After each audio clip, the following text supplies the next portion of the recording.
producción hollywoodense desata lo políticamente incorrecto en una isla irlandesa. Además, rinden tributo a Carlos Fuentes con danza contemporánea. Bienvenidos a Noticias 22, gracias por acompañarnos este jueves. Hola, Laura Regis, en la traducción de lenguas de señas mexicana, y la invitación es a que se queden con nosotros, y como lo hemos hecho a lo largo de estas ya más de 2 semanas, arrancamos la información con el reporte de la Fiesta del Espíritu en el Festival Internacional Cervantino. Se encuentra mi compañero Víctor Gaspar, a quien saludo con muchísimo gusto. Víctor, adelante.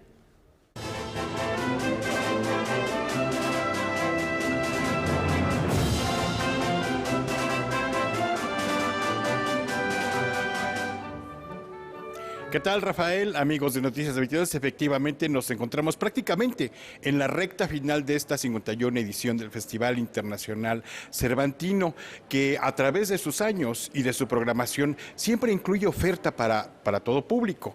Desde luego están también los más pequeños, y fíjense qué importante es aproximarnos a la música de una manera lúdica, multisensorial, pero además también teniendo como referencia esos pequeños animales que siempre están en la imaginación infantil. La nota es de Karen Rivera. Si algo caracteriza al Festival Internacional Cervantino es su diversidad de propuestas artísticas para todos los públicos, y el concierto de música de cámara para niñas y niños lo dejó claro. Fue el ensamble Chimalma, integrado por 3 mujeres, el encargado de esta presentación particular. Antes de iniciar su concierto, las intérpretes invitaron al público infantil a subir al escenario y tocar los instrumentos que las acompañaron: el piano, el fagot y el clarinete. Hay ruido disfrazado de música, hay música disfrazada de ruido, y es un asalto no solo en el oído, sino que en todo el sistema neurológico.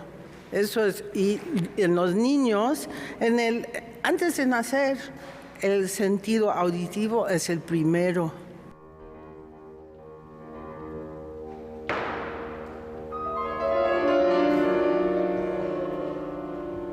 Con cupo lleno, el concierto titulado Los Animales de Chimalma se llevó a cabo en el Templo del Señor Santiago Apóstol de Marfil. El repertorio consistió en 5 piezas de música de cámara realizadas por encargo para esta presentación e inspiradas en el tlacuache, los pájaros, los gatos, el dragón y las libélulas, canciones de compositoras y compositores guanajuatenses de Estados Unidos, de Brasil y España que duraron 2 minutos. Un repertorio que estuvo acompañado de fragmentos de poesía y un cuaderno para iluminar realizados por la artista invitada Amaranta Caballero Prado.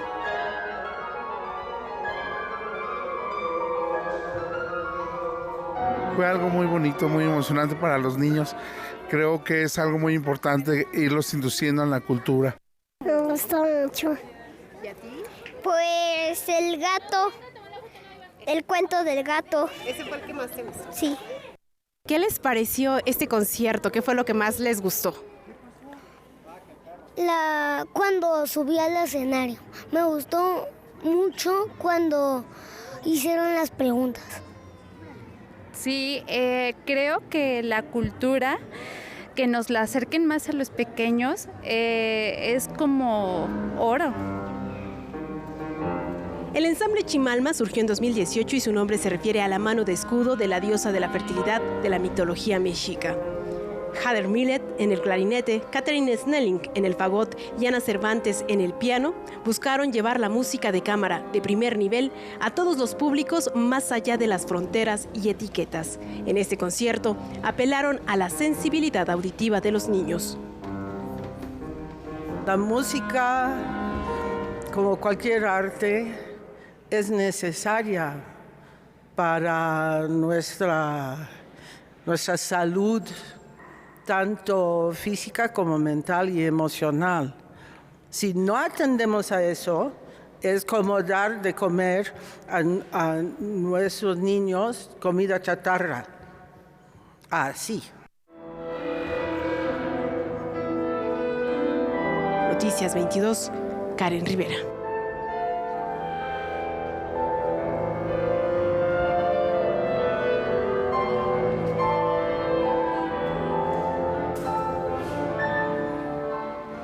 En nuestra transmisión de ayer, mi compañera Karen Rivera tuvo la oportunidad de presentarles una pieza en torno al acervo fotográfico, el acervo histórico, que está recopilando estos más de 50 años del Festival Internacional Cervantino. Ahí pudimos ver una fotografía de Dolores del Río inaugurando esta fiesta en 1972 al lado del gobernador Ducoin. Pero ese no es el principio de esta fiesta de las artes, sino que esa semilla se encuentra en los entremeses cervantinos, firmemente afianzada en esta comunidad, en Guanajuato. La pieza que Óscar Cortés nos preparó trata precisamente sobre eso, sobre el origen de un festival que siempre tiene esa semilla en su perspectiva. En realidad, se empiezan los entremeses cervantinos desde el año de 1953. En 1953, Enrique Ruelas decidió tomar la calle como escenario y darles vida a los personajes de Miguel de Cervantes. Estas representaciones a cargo de la Universidad de Guanajuato cobraron tal popularidad que dieron origen al Festival Internacional Cervantino. Estos montajes siguen siendo parte fundamental de la programación en esta edición. Desde ese tiempo, los entremeses son la guarda cuidadosa, los habladores y el retablo de las maravillas. Estas piezas reflejan con humor algunas problemáticas de la naturaleza humana, como el engaño, la magia y el costumbrismo. Cervantes retrató su mundo y es increíble que ahora estemos nosotros viviendo precisamente lo que hace 400 años Cervantes. Cervantes en su mundo imaginó. Es increíble de verdad lo actuales que son, aún desde luego pese al lenguaje, digamos, que es el castellano antiguo, pero aún así la gente entiende perfectamente cuál es el sentido y cuál es la profundidad de los entremeses. Estos montajes, que se han mantenido vigentes como teatro vivo y representativo de la realidad mexicana, se llevarán a cabo el jueves y viernes a las 21 horas en la Plaza San Roque. No deja de ser un privilegio, un orgullo, poder mantener una tradición que ha trascendido a tal magnitud, porque fíjate que no solo le cambió la vocación a esta ciudad, sino que le cambió la vocación al Estado y al país. Fíjate, ahorita hablamos de una capital cervantina de América. Noticias 22, Óscar Cortés. Y para conservarla y guardarla, no será como impresa en cera, sino como esculpida en mármol.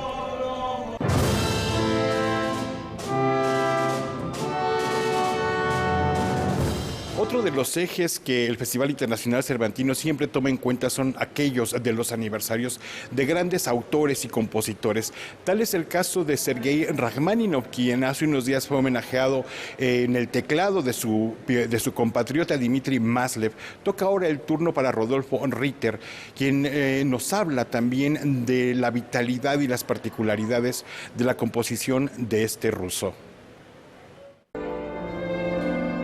Rachmaninoff es un compositor muy particular porque le tocó vivir en una época de cambios, en una época en donde ya se buscaba otro tipo de lenguaje mucho más moderno, más violento, más de acorde a su época.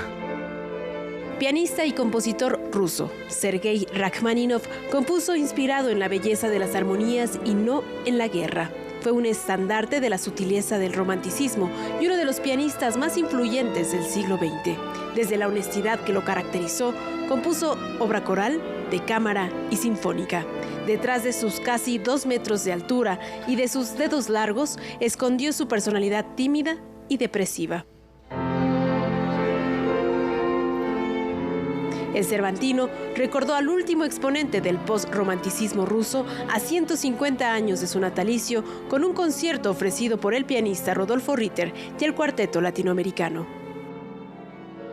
Definitivamente es la música de un virtuosísimo compositor y para nosotros demanda todo y más, porque además de la gran dificultad técnica, la gran dificultad mecánica que representa para nosotros, tenemos que tener un oído muy abierto a poder compartir sonoridades, por ejemplo, como el piano, que es un instrumento muy grande, con un violonchelo, por ejemplo.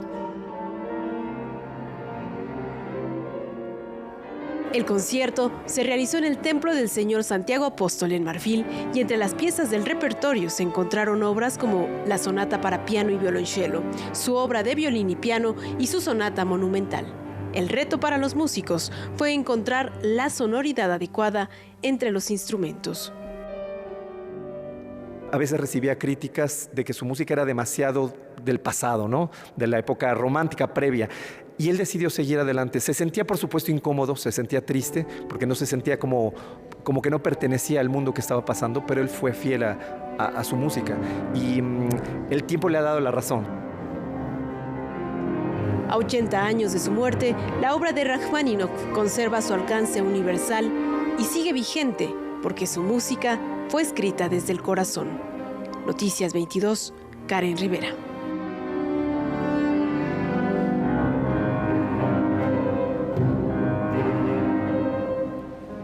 Pues ahí la primera parte de nuestro reporte en un día pues en el que nos ha sorprendido un poco la lluvia. No amaina esta noche, pero tampoco amainan los ánimos aquí en Guanajuato. Les recordamos también que está ahí disponible ya el repositorio fotográfico, parte del repositorio fotográfico que muestra la trayectoria del Festival Internacional Cervantino. Por el momento regresamos con Rafael García Villegas a la Ciudad de México, pero quédese con nosotros porque hay más desde Guanajuato. Muchas gracias, mi querido Víctor. En efecto, regresamos porque ayer Karen nos prometió algo de juglares, ya nos platicarás en el próximo enlace, pero fundamental volver la mirada al origen del Cervantino con estos entremeses. Gracias, Vic, no nos despedimos y por lo pronto les platico de algo que tiene que ver con tinta, gráfica y tradición. Así se conforma este monumental Tzompantli. Este año se lleva a cabo la 5ª edición del taller Tzompantli, altar de vida y ofrenda de los dioses, que ve a la muerte como un recordatorio de aquello que es una danza y ritual diario. El Tzompantli en la cultura mexica es un gran muro de cráneos humanos, el cráneo descarnado, que demuestra el poderío mexica frente a los pueblos sometidos alrededor de la antigua Tenochtitlán, que justamente en 2015 se descubre, ya había registros de que existía y se descubre en la calle de Guatemala número 24, allí en el centro histórico, detrás de la Catedral Metropolitana.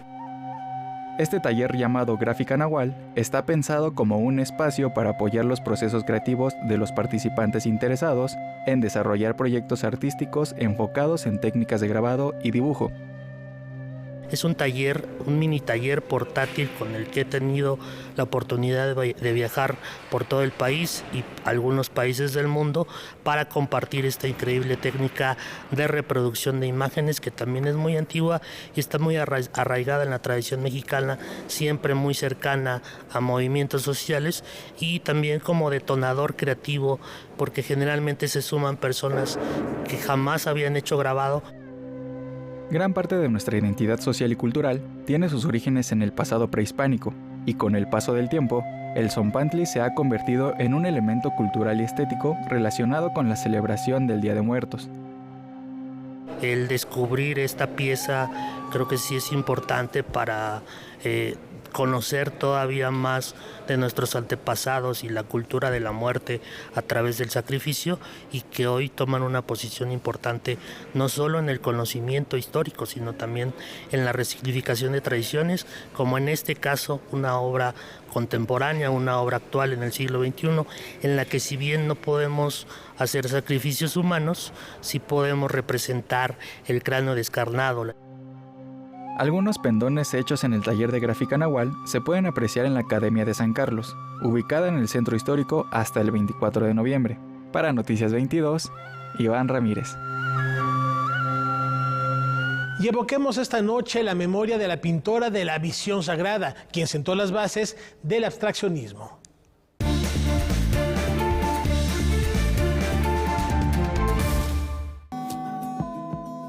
En una época donde el arte estaba restringido para las mujeres, Hilma af Klint logró ser pionera del estilo abstracto. A raíz de la muerte de su hermana en 1880, af Klint comenzó a interesarse por el espiritismo como una forma de buscar respuestas, y ahí mismo encontró la fuente de inspiración de muchas de sus obras. Durante el siglo XIX, la corriente espiritista estuvo en auge y muchos creían en la capacidad de comunicarse con el más allá. En la época, eso no estaba muy bien visto para una mujer, pues podría ser acusada de bruja. Por lo que, además de experimentar de manera secreta en el abstractismo, siguió pintando cuadros más tradicionales para obtener ganancias. Sus creaciones ocultas representan un gran aporte al mundo del arte, con más de 1000 cuadros realizados mucho antes de que este género fuera reconocido como tal. Destacan de esta producción El Cisne, Retablo número 1, Evolución y número 7, Edad Adulta, entre otros. En su labor creativa no siguió un proceso para mostrar su realidad, sino que plasmó directamente sus sentimientos y emociones.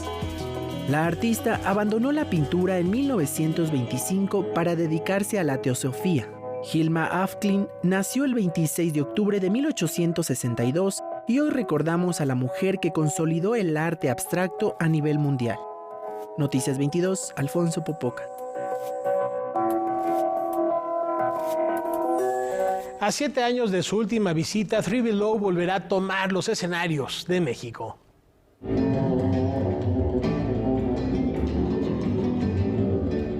Todo comenzó a finales de los años 90 cuando Trey Gunn visitó México con King Crimson.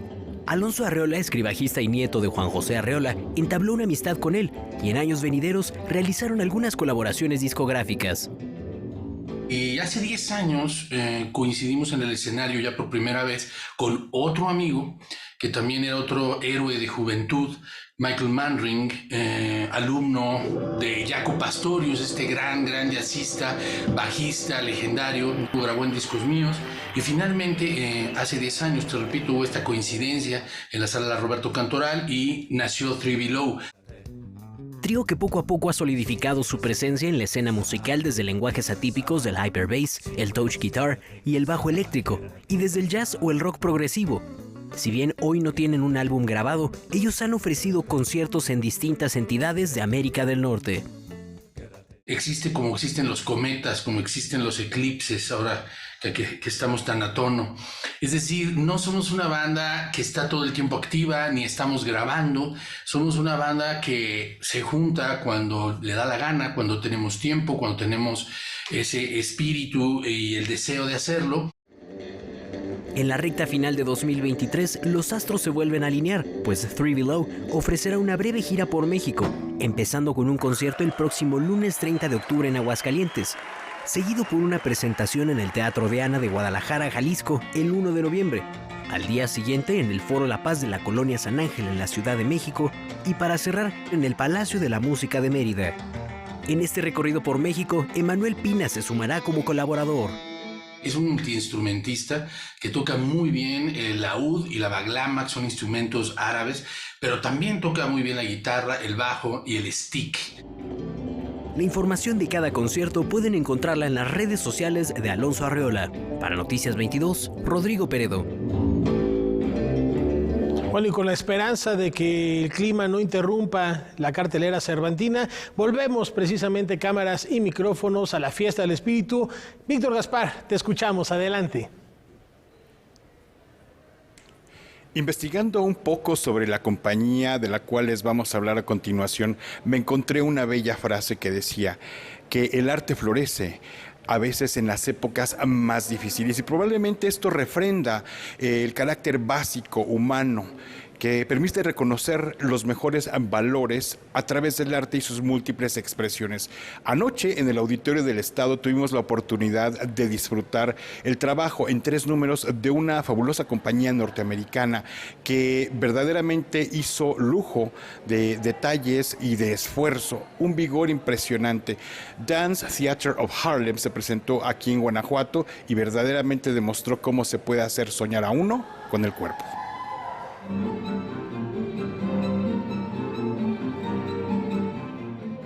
Enmarcado en la lucha por los derechos civiles en los Estados Unidos, Dance Theater of Harlem llega por primera vez al Festival Internacional Cervantino para precisamente reflexionar sobre uno de los ejes que el vecino país del norte nos trae a esta 51 edición, que es el de la inclusión, la diversidad y sobre todo el reconocimiento humano a través de las artes. Cuéntenos un poco el origen de esta compañía. Ok, la compañía fue creada por Arthur Mitchell, que fue el primer afroamericano en ser principal en una compañía grande en Estados Unidos, que fue New York City Ballet.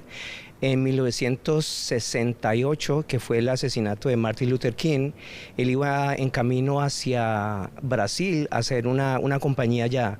Pero después de que él se dio cuenta de esto, decidió no viajar y se quedó, y en el 68-69 él empezó a trabajar en Harlem, en una escuela, y en el 69 creó la compañía. ¿Cuál es la apuesta? ¿Cuál es el montaje que nos ofrecen?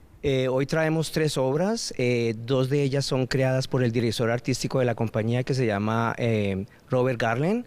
La primera pieza se llama Nyman, que es creada para él, es con música de Johann Sebastian Bach, y la segunda es High Ground, con música de Aretha Franklin. Entonces es como más música popular. Y cerramos con una pieza de William Forsythe, que es uno de los más importantes coreógrafos en este momento en el mundo. 18 miembros que representan una multiculturalidad racial. Cuéntenos un poco de la inclusión y del cuerpo de bailarines. Hay uno que es de descendencia italiana, nació en Italia, pero sus papás son cubanos, y los demás la mayoría son de Estados Unidos, pero también tienen multirraciales. Entonces, y yo como latinoamericano también soy parte de la compañía, y yo bailé con la compañía en los años 90. Cuéntenos un poco cómo funciona esta compañía y su sinergia con el entorno que le rodea. Siempre que vamos a cualquier ciudad, a hacer espectáculos, siempre tenemos clases para estudiantes.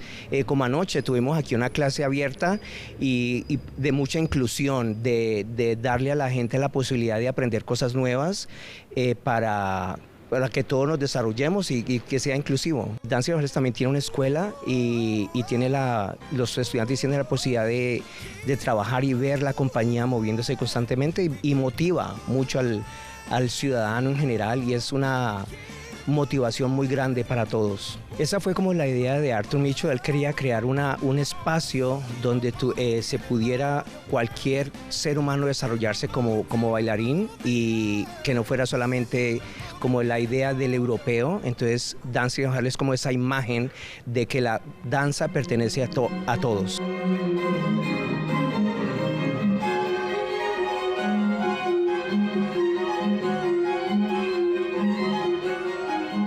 De esta compañía que por primera vez se presentó en el Festival Cervantino pasamos a otra. Como pocas, ella puede presumir que ha estado desde 1972 presente en esta fiesta de las artes. Me refiero a los Juglares de Guanajuato, que no obstante su larga trayectoria, tocan temas muy actuales.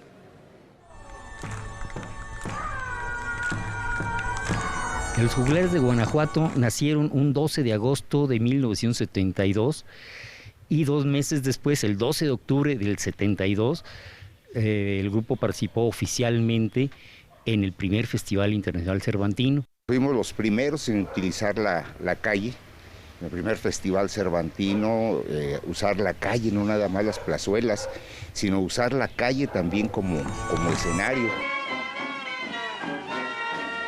Los Juglares de Guanajuato es una compañía de teatro con 51 años de historia. Surgió con 15 integrantes con el objetivo de mostrar la juglaría medieval, la poesía del siglo XII a los guanajuatenses, a través del vestuario, de la música, de instrumentos como guitarras, vihuelas y panderos.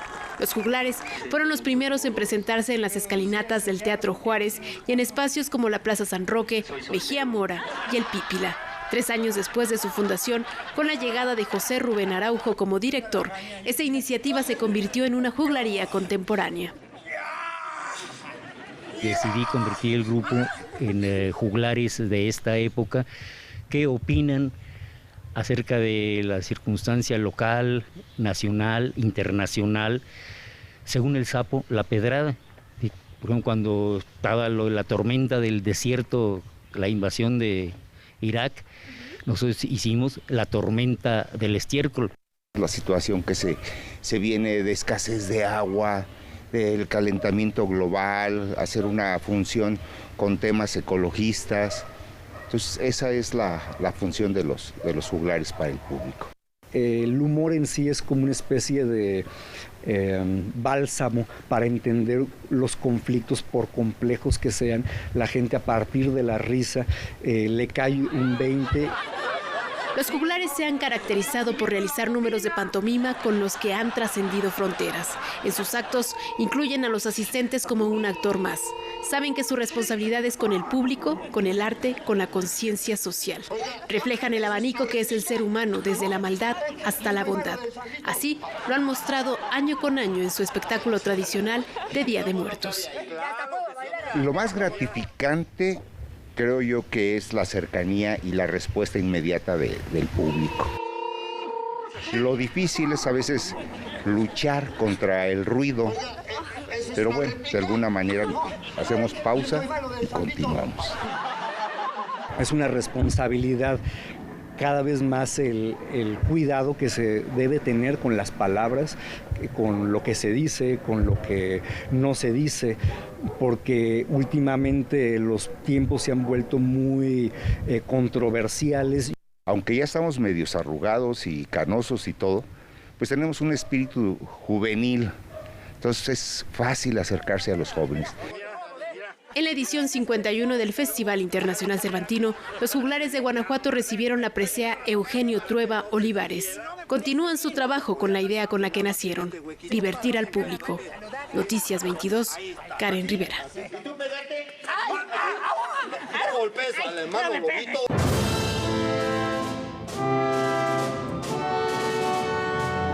La vecindad entre los Estados Unidos y México es compleja. Sus mutuas poblaciones hunden sus raíces en el vecino país de manera mutua. Sin embargo, esta vecindad también a veces ha sido difícil, sobre todo para determinadas poblaciones, como es el caso de las pachucas en los años 40. Ahora, Vanessa Sánchez hace un planteamiento en el que feminismo, lucha racial y desde luego música se hermanan para presentarnos esta cultura del pachuquismo. Las historias de las niñas y mujeres mexicoamericanas, las pachucas, no suelen ser contadas, pero nunca serán olvidadas. Si una compañía sintetiza la diversidad cultural, la inclusión y la equidad de género, es La Mezcla, compañía que representa a los Estados Unidos precisamente con estos ejes y que llega ahora a la Alhóndiga de Granaditas. Vanessa es su fundadora. Thank you very much, Vanessa, for this interview. So tell us a little bit about the foundation. How does it come to be?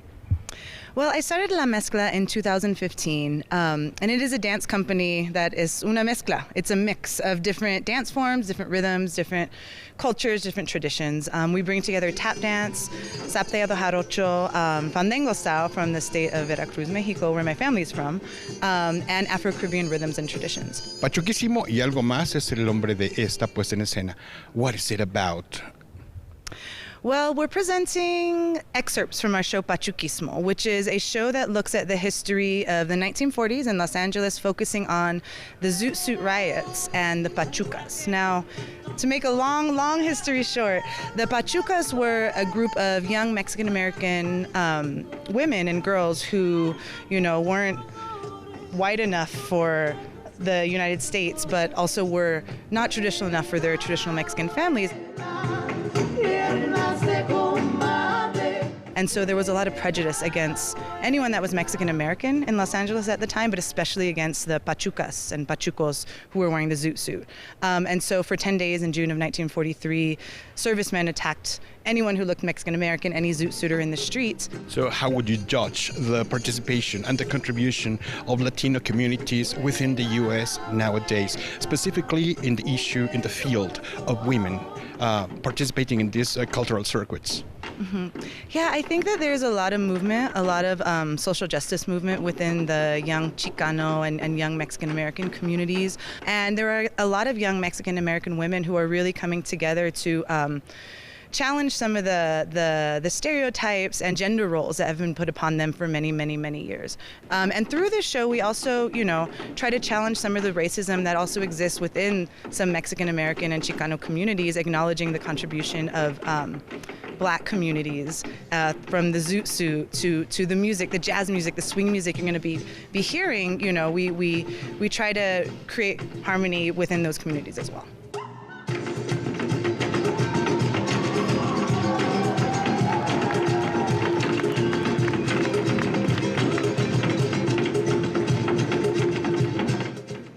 Pues así las actividades que han acontecido aquí en el Festival Internacional Cervantino en su edición 51 y prácticamente en la recta final de esta fiesta que ha tenido al estado de Sonora y a los Estados Unidos como estado y país invitado de honor respectivamente. Rafael, seguiremos dando cuenta de esta fiesta, de sus múltiples artes y por lo pronto nos despedimos, regresamos a la Ciudad de México, pero los esperamos mañana para nuestro último enlace desde Guanajuato.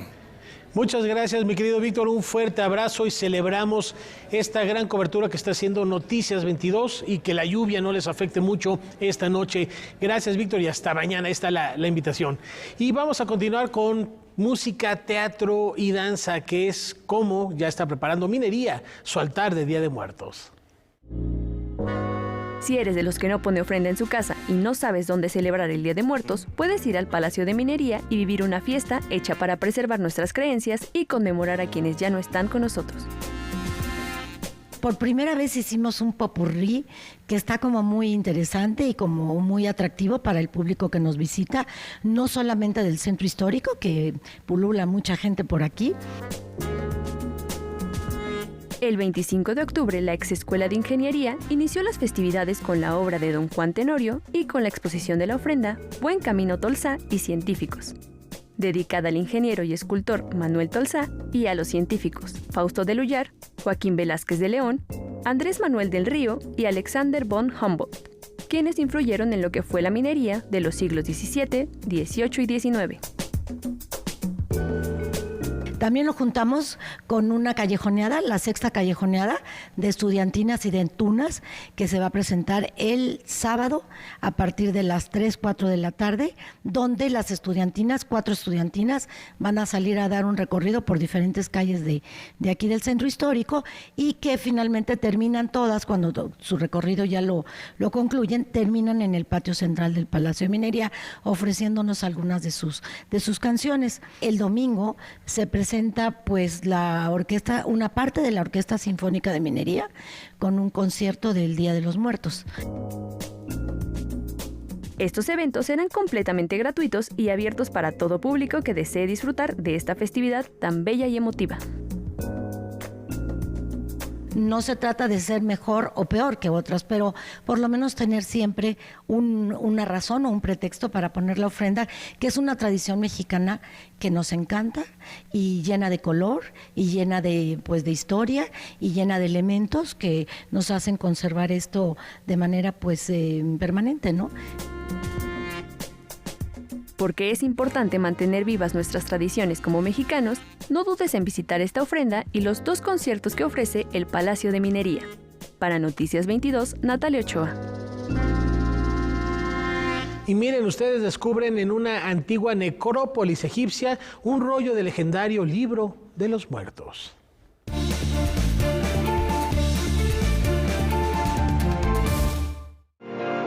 El Ministerio de Turismo y Antigüedades de Egipto reportó el hallazgo de un cementerio de 3.500 años de antigüedad. El descubrimiento arqueológico contiene numerosas tumbas, amuletos, ornamentos, estatuas y sarcófagos, además de varias estatuas de altos funcionarios y vasijas. Pero sin duda, lo más interesante es que se encontró un rollo de aproximadamente 13 a 15 metros de largo que habla del Libro de los Muertos, nombre moderno de un texto funerario del antiguo Egipto. De acuerdo con los especialistas, es muy raro encontrar una copia de este libro en la tumba donde fue enterrado originalmente. Para los egipcios de la antigüedad, la muerte no era el final de la existencia, sino un umbral que se podía atravesar satisfactoriamente si se contaba con los medios adecuados para ello. La momificación de los cuerpos, los objetos y amuletos o la decoración de las tumbas eran algunos de los instrumentos que podían permitir a los egipcios conocer un nuevo amanecer en el más allá. Todo esto quedaría plasmado en este texto funerario que se utilizó desde el comienzo de la civilización hasta el año 60 antes de nuestra era, lo que refuerza la importancia de este hallazgo. Noticias 22, Alfonso Popoca.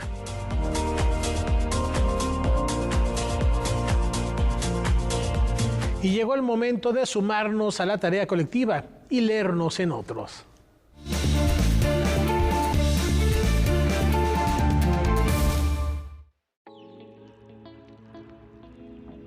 Ya Monsiváis había encontrado en la intensidad prosística de Poniatowska la sucesión de vislumbres poéticos y Octavio Paz un algo alado en su prosa como ocurre con la poesía.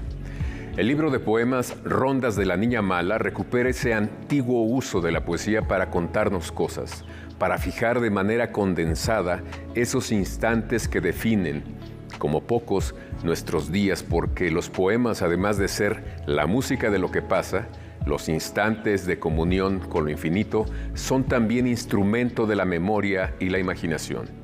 Con este libro, bellamente ilustrado con dibujos de Eleonora Carrington, Poniatowska recupera con la música de la poesía, con metáforas sorprendentes, con ironía que desternilla y con gran insolencia, una infancia que, si fue como la pinta, debe haber sido una locura. Me corrijo. Esa infancia que fijó en sus versos de La Niña Mala son ya una locura donde nada se esconde. Elena, tú no sabes ni te duele la vida, estás fuera, comprende, out, no cupiste, no has entendido nada, ni juntaste dinero, ni te vestiste bien, ni tu casa es tu casa. Sorprenden sus metáforas sobre la vida menuda, el desparpajo, las palabrotas y, por supuesto, los temas que viven una niña de mochila y tobilleras y esa femme enfant de nuestras letras que vuelve a sentir el miedo infantil ya adulta. La muerte chiquita, la infancia perdida, un armario donde el pasado cuenta, el caldo blanco de semen, un dios insensato y demandante, una estrella fruncida, un árbol que da niñas y un encuentro en la mitad del mundo aparecen en estas baladas. Los libros son ventanas para mirar lo nuevo y para mostrar lo nuestro. También son puentes para transitar por esos mundos paralelos que enriquecen al nuestro. Cuénteme qué lee, porque la lectura es una tarea colectiva. Nos leemos en otros. Y cambiamos de tema porque la emergencia continúa en Guerrero tras el paso del huracán Otis. Aquí un recuento de los hechos. Todo pasó en un instante la mañana del martes. Con solo 16 horas de antelación de que Otis llegara a la costa de Guerrero, el Centro Nacional de Huracanes pronosticó que Otis lo haría como un huracán de categoría 1. En algún momento entre las 6 de la mañana y las 18 horas del miércoles, sin embargo, Otis sorprendió al llegar como un colosal huracán de categoría 5 entre la medianoche y la 1 de la madrugada del miércoles, expuso J-Climate Connection. Un huracán necesita 27 grados de temperatura. El Océano Pacífico le dio a Otis 30 grados. Una tormenta tropical tiene una velocidad de viento entre 64 a 117 kilómetros por hora. Un huracán es a partir de los 118 kilómetros por hora. Otis alcanzó más de 270 kilómetros por hora, apenas 30 kilómetros debajo de la velocidad promedio de una bala. Según la Administración Nacional Oceánica y Atmosférica, más del 90% del calentamiento global de los últimos 50 años lo han sufrido los océanos.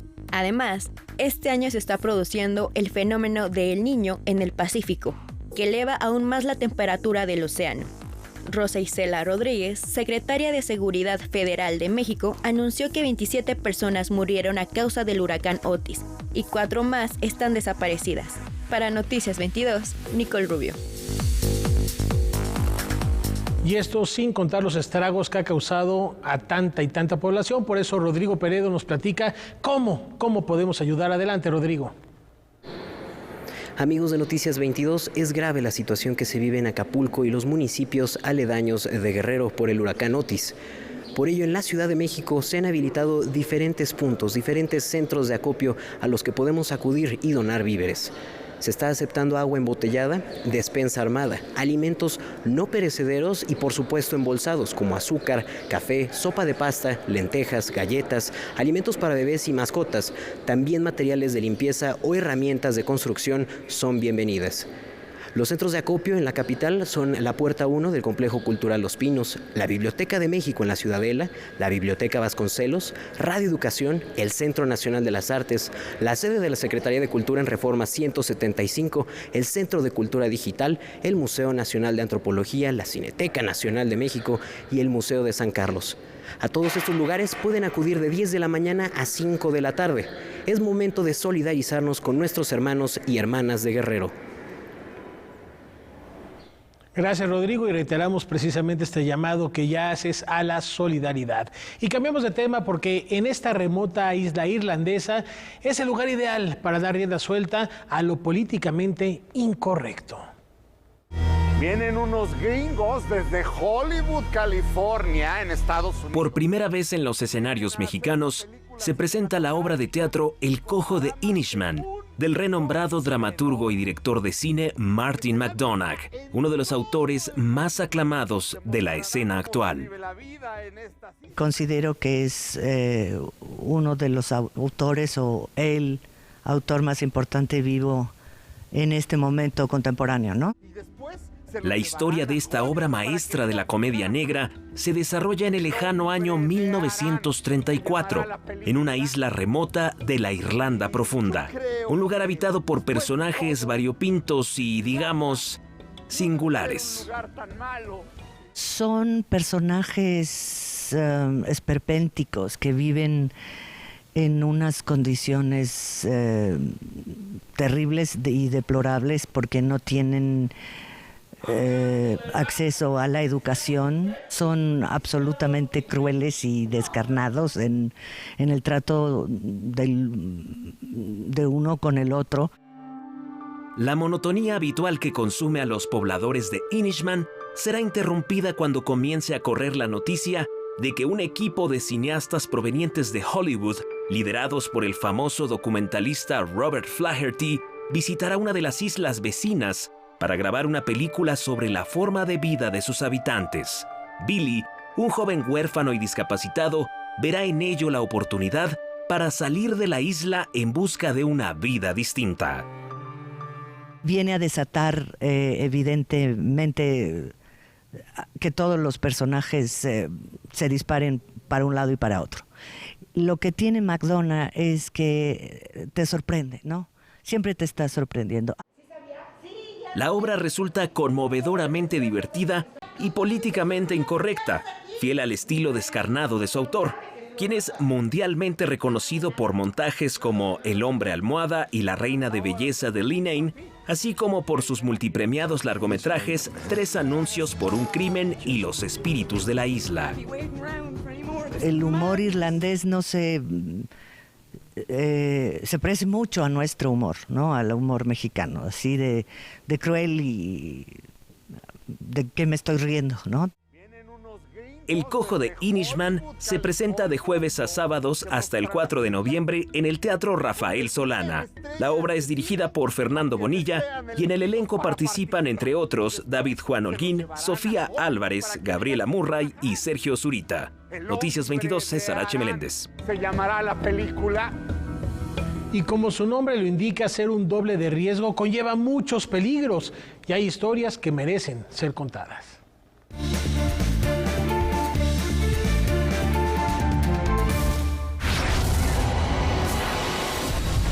Durante las grabaciones de casi todas las películas que conforman la saga de Harry Potter, el actor que le dio vida al niño mago contó con David Holmes como su doble de riesgo, quien desgraciadamente sufrió un trágico accidente durante el rodaje de la primera parte de Las Reliquias de la Muerte, que lo dejó paralizado de por vida.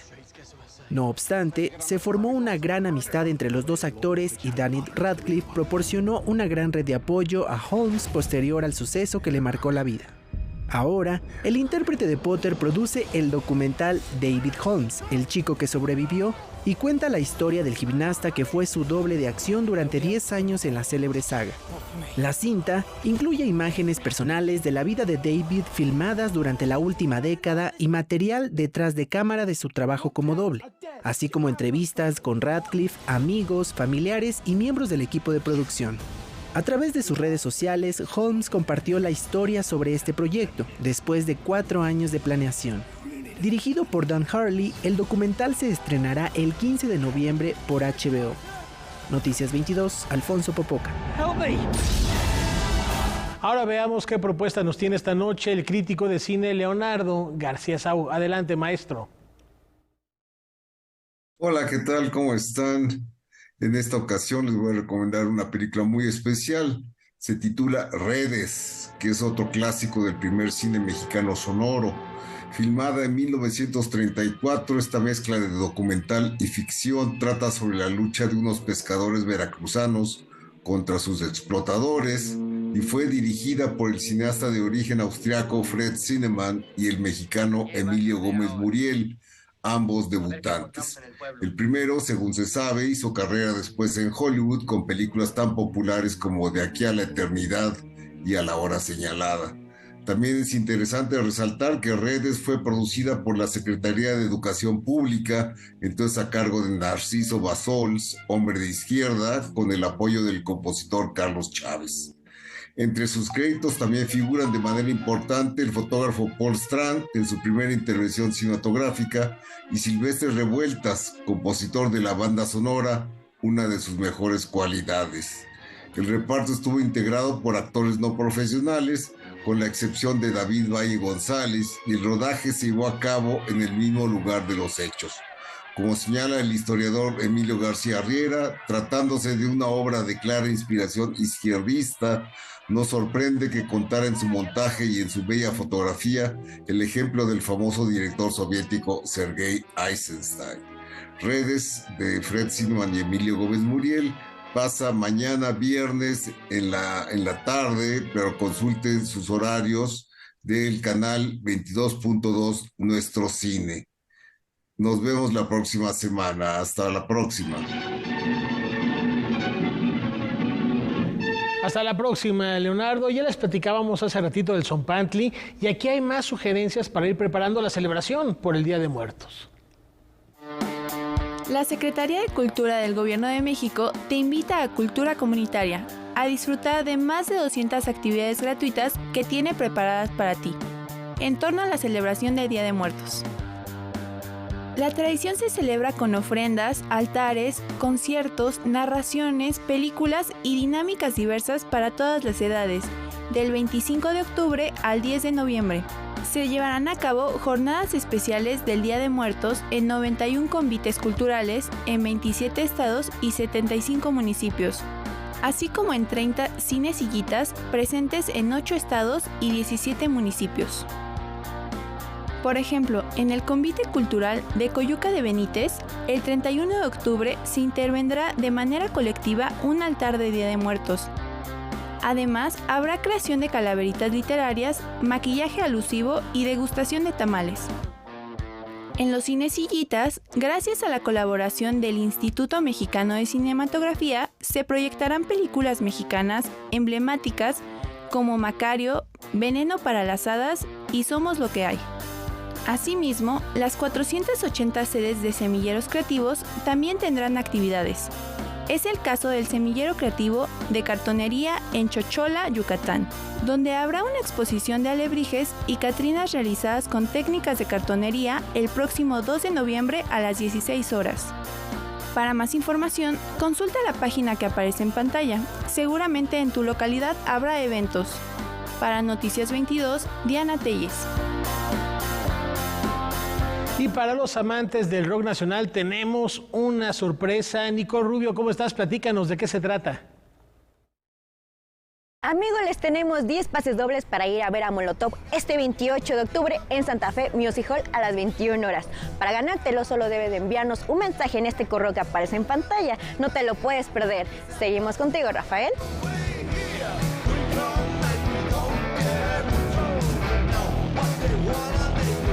Gracias, Nicole. Pues a escribir de inmediato. Ahí está noticias22 @canal22.org.mx. Los ganadores por este mismo medio serán notificados que podrán disfrutar de este concierto de Molotov. Y vamos a cambiar de tema porque la danza contemporánea llena los escenarios para evocar la memoria de Carlos Fuentes. Gabriel es un afamado director de orquesta que en su vejez recuerda los encuentros que tuvo con una diva de la ópera. Esta historia de amores que se encuentran a lo largo del tiempo es una de las mejores obras fantásticas de Carlos Fuentes y fue el punto de partida para las coreografías que integran Cuatro miradas de Inés. Cada universo, cada obra es diferente porque cada una de ellas vio en la obra escrita pues lo que más le inspiró y a partir de ahí comenzó su proceso coreográfico.